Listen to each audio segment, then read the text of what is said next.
Uma pesquisa realizada no ano passado, em 2022, chamada Mulher na Comunicação, mostrou que 72% delas já se disseram vítimas de assédio sexual no ambiente de trabalho. Esse levantamento foi conduzido pela ABERJ, que é a Associação Brasileira de Comunicação Empresarial, e é o nosso tema hoje aqui no programa Espaço Aberto, em formato virtual pela TV e Rádio Câmara Bauru, recebendo como convidada a advogada trabalhista, doutora Juliana Cerulo. Seja bem-vinda, obrigada por ter aceito o nosso convite para este bate-papo, doutora. Olá, Lidiane, tudo bem? Cumprimento a todos os bauruenses na pessoa da Lidiane, estendo os meus cumprimentos a todos. Vamos lá, doutora, só para que as pessoas que nos ouvem e nos assistem entendam. O que se configura, quais condutas, quais posturas ou comportamentos configuram assédio sexual no trabalho, configuram assédio moral no trabalho, em especial contra as mulheres, né, que são o tema hoje aqui do nosso programa, e como é que se diferenciam as duas condutas? Sim, o assédio moral, Lidiane, é todo aquele comportamento que prejudica a pessoa. Dentro do aspecto moral, são as ofensas, as humilhações, as palavras de baixo calão. Todo comportamento agressivo de forma verbal dirigido a uma mulher, né? Então, isso inclui palavras ríspidas, tratamento inadequado com palavras de humilhação. Um exemplo típico: o seu trabalho é ineficiente, tudo que você faz não me serve. Tudo que você faz deve ser refeito. Então, toda forma de tratamento dirigida à mulher neste sentido tido como humilhante e isso é afigurado como assédio moral. Uhum. Diferentemente, Fica perdão, à vontade. diferentemente do assédio sexual, que limita-se apenas ao tratamento voltado à sexualidade feminina, que atinja a sexualidade feminina. Todo gesto, palavra direcionado à mulher, que não seja por ela autorizado, que infrinja a sua feminilidade, né, na parte sexual, diretamente na parte sexual. Certo. Hoje, de quais ferramentas as mulheres dispõem, seja de forma judicial, seja de forma administrativa, aquelas que foram vítimas de assédio sexual, em especial, de atos de violência dentro do seu ambiente de trabalho, a quem elas podem recorrer e de que formas? Atualmente, em recente decisão legislativa, houve uma alteração na CIPA, que agora todas as empresas devem tratar do assédio, seja ele moral ou sexual, dentro da CIPA. Os responsáveis por essa discussão hoje são os cipeiros, né, aqueles eleitos da empresa e eleitos pelos empregados também. Ficam responsáveis em receber estas denúncias que podem ser feitas de forma totalmente anônima. As empresas devem garantir o anonimato. Antigamente, Lidiane, o que ocorria é que as empresas dispunham apenas do RH e alguns canais de comunicação que poderiam apresentar falhas, como números de WhatsApp.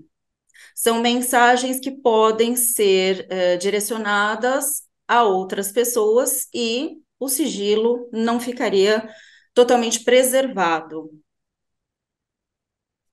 No caso, essa mudança na concepção, né, na finalidade dos trabalhos da CIPA, dentre um desses trabalhos, que é a Comissão Interna de Prevenção de Acidentes e agora também de assédio, já é uma mudança prevista pela CLT, que é a Consolidação das Leis Trabalhistas, e essa nova legislação, ela já está em vigor. Sim, a partir do dia 31 de março tornou-se obrigatória esta constituição, né, nesta forma, neste formato. Foram 6 meses, desde a divulgação da lei até agora tornar-se realmente obrigatório. Uhum. De que forma os membros da CIPA podem tanto atender a essas pessoas que se colocam como vítimas, essas mulheres que tiveram algum episódio infeliz de assédio sexual, de violência, e como elas conduzem essas vítimas para uma denúncia, para formalizar uma denúncia. Toda denúncia deverá ser investigada, os membros da CIPA ficam responsáveis por investigar os fatos trazidos. Então, por isso é muito importante que a vítima tenha provas de tudo aquilo que está levando à investigação. Quais são essas provas? As provas são trocas de mensagens. As provas podem ser gravações, ambientes da empresa onde há filmagem, isto pode ser solicitado pelo empregado que o membro da CIPA averigue, trocas de e-mails e até mesmo o testemunho de colegas de trabalho que tenham presenciado as situações. Então, isso é algo que deve ser abrangente, né? Os membros da CIPA devem ser treinados para que eles possam explicar a todos os colegas de trabalho a forma importante de atuação, não só do ofendido, mas de todos aqueles que estejam ao redor deste ofendido.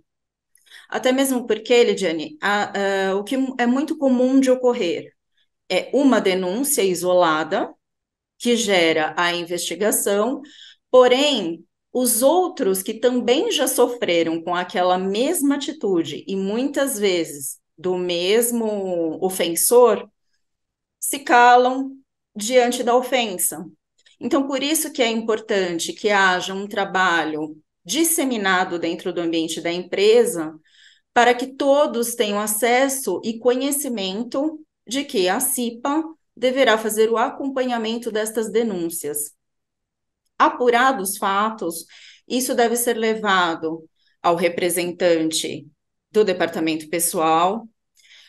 Também existe a possibilidade de que, havendo qualquer entrave dentro do departamento pessoal, a denúncia também seja levada a gerências, diretorias e até mesmo ao CEO da empresa. A situação acaba se complicando um pouco, né, doutora, quando a autoria do assédio sexual vem de pessoas que ocupam cargos hierárquicos mais altos. Nesse caso, a situação fica um pouco mais delicada para a vítima. Exato, Lidiane.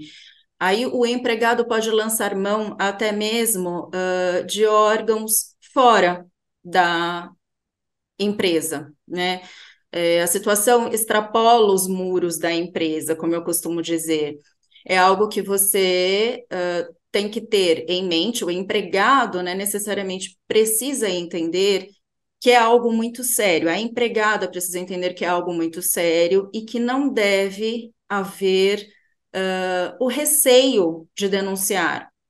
Há entidades como os sindicatos da categoria, Ministério Público do Trabalho. O Ministério Público do Trabalho ele vai responder através da Delegacia Regional do Trabalho.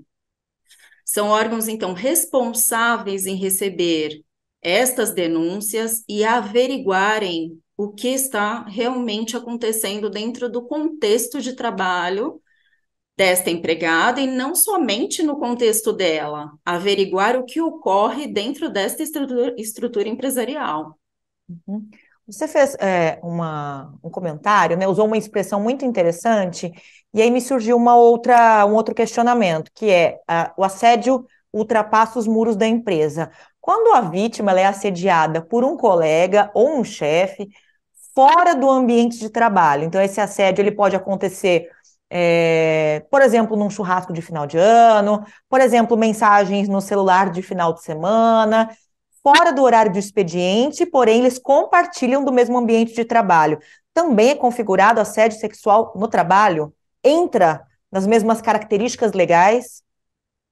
Sim, Lidiane, porque o que ocorre? O assédio sexual, ele é crime. Então, além da relação empregatícia, existe a tipificação penal, a importunação da mulher, utilizando-se da sua condição de mulher, né, a sua condição sexual, e aproveitar-se dessa condição. Então, além de tudo, existe a tipificação legal para configurá-lo como crime.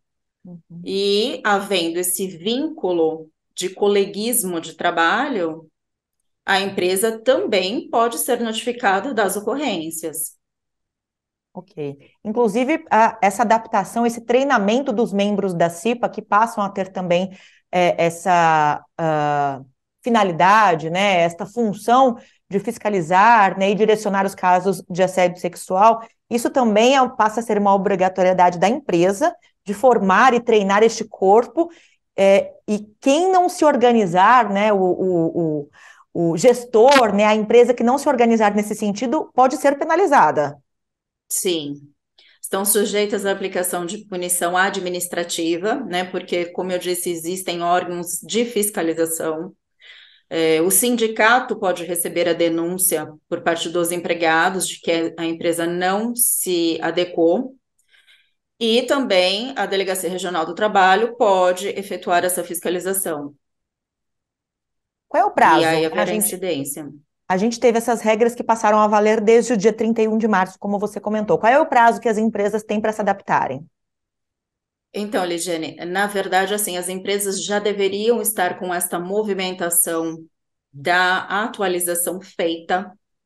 E havendo agora fiscalização neste momento, o que existe é a possibilidade de um acordo com o sindicato ou com o Ministério Público pedindo um elastecimento deste prazo para a adaptação, Uhum, a realização dos treinamentos também. uhum.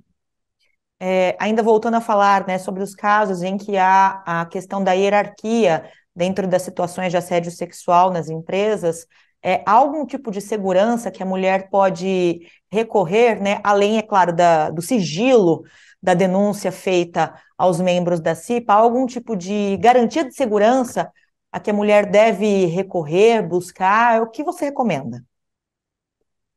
O que eu recomendo, Lidiane, que primeiramente a denúncia seja feita dentro da empresa, diretamente à CIPA, hoje responsável por isto.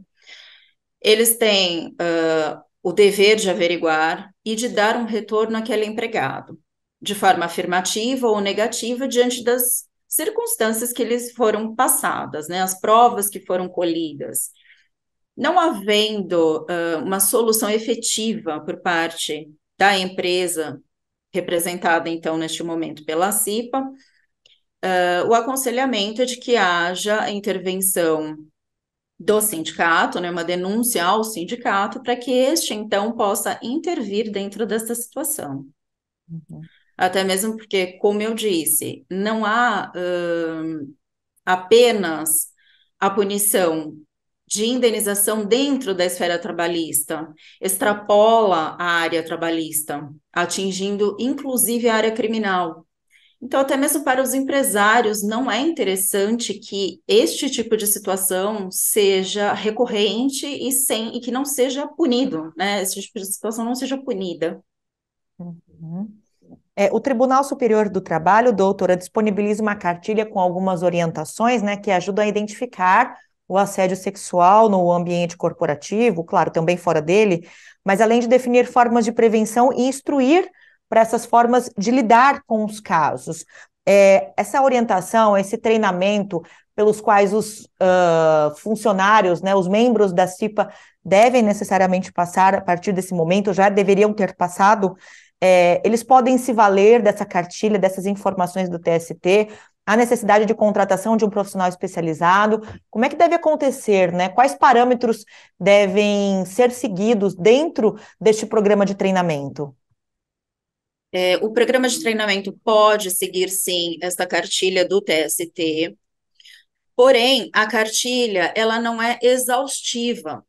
Então, o que eu sugiro que haja sempre uma análise estrutural da empresa, até mesmo da política, do código de ética da empresa, uma análise do meio em que atuam, o perfil das empregadas desta empresa deve também ser estudado, para que esta orientação seja feita da forma mais adequada, de Certo. acordo com o grau de instrução das empregadas, das áreas de atuação. Então, observando sempre a realidade de cada setor, né, de atuação, e isso pode ser feito, essa aplicação de treinamentos pode ser feita por técnicos de segurança do trabalho, profissionais da área de RH e até mesmo por advogados da área trabalhista que tenham ênfase, no consultivo. Uhum.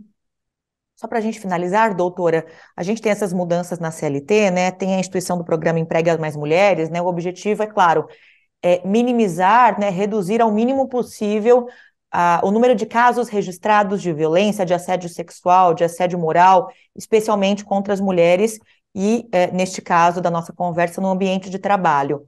É, há uma projeção de aumento desses casos nos últimos anos, há um número maior de registros, as mulheres estão com mais coragem de realizar as denúncias, mais respaldadas para fazer essas denúncias, ou de fato houve um aumento mesmo nesse tipo de situação, de comportamento? O que é que vocês observam? Os números de ações de indenização por assédio moral e assédio sexual têm sido crescente, os pedidos de indenização. Então, o que subentende-se é que hoje haja muito mais a possibilidade de denúncia das irregularidades cometidas, seja do ponto de vista moral quanto sexual, dentro das empresas. Porém, ainda existe um número muito grande de mulheres, talvez sem acesso à informação adequada, sem acesso, ao meio de comunicação, seja com a empresa, seja com o órgão responsável que poderia aplicar a punição ao caso concreto dela.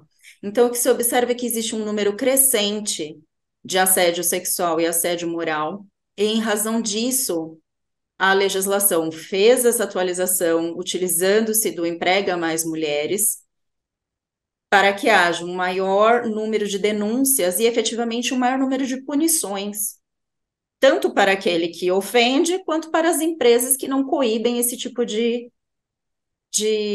humilhação, seja ela moral ou sexual. Ok. Nós agradecemos aqui a participação da doutora Juliana Cerulo, ela é advogada trabalhista, gentilmente aceitou o nosso convite para falar um pouco sobre essas mudanças, novas regras que entraram em vigor agora no dia 31 de março, responsabilizando também os membros da IPA a fiscalizarem e direcionarem as denúncias de assédio sexual, principalmente, e violência no ambiente de trabalho contra as mulheres. Doutora, muito obrigada pelos esclarecimentos todos. Eu quem agradeço, Lidiane. Obrigada. Eu agradeço você também que nos acompanhou aqui no programa Espaço Aberto, em formato virtual, e lembro que este conteúdo fica disponível na íntegra para você acessar em qualquer momento. É só procurar lá o nosso canal no YouTube, TV Câmara Bauru. Até a próxima!